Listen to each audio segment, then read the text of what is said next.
We were hunters and foragers, wanderers on the savannas and the steppes. There were no border guards then, no customs officials.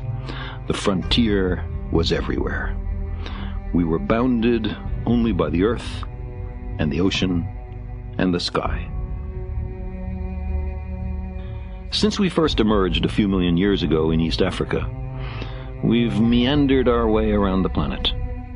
There are now people on every continent and the remotest islands, from pole to pole, from Mount Everest to the Dead Sea, on the ocean bottoms, and even, occasionally, in residence 200 miles up.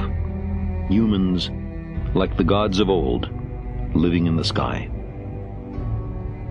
These days, there seems to be nowhere left to explore, at least on the land area of the Earth. Victims of their very success, the explorers now pretty much stay home.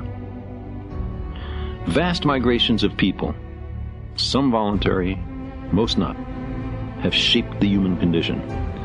More of us flee from war, oppression, and famine today than at any other time in human history. And the world impoverishes itself by spending $1 trillion a year on preparations for war, and by employing perhaps half the scientists and high technologists on the planet in military endeavors. How would we explain all this to a dispassionate extraterrestrial observer? What account would we give of our stewardship of the planet Earth? We have heard the rationales offered by the superpowers. We know who speaks for the nations, but who speaks for the human species? Who speaks for Earth? Shouldn't we consider in every nation major changes in the traditional ways of doing things, a fundamental restructuring of economic, political, social, and religious institutions? We've reached a point where there can be no more special interests or special cases. Nuclear arms threaten every person on the Earth. Fundamental changes in society are sometimes labeled impractical or contrary to human nature, as if nuclear war were practical, or as if there were only one human nature. But fundamental changes can clearly be made. We're surrounded by them.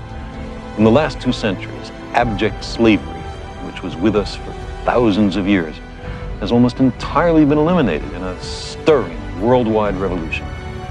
Women, systematically mistreated for millennia, are gradually gaining the political and economic power traditionally denied to them. A new consciousness is developing which sees the Earth as a single organism and recognizes that an organism at war with itself is doomed. We are one planet.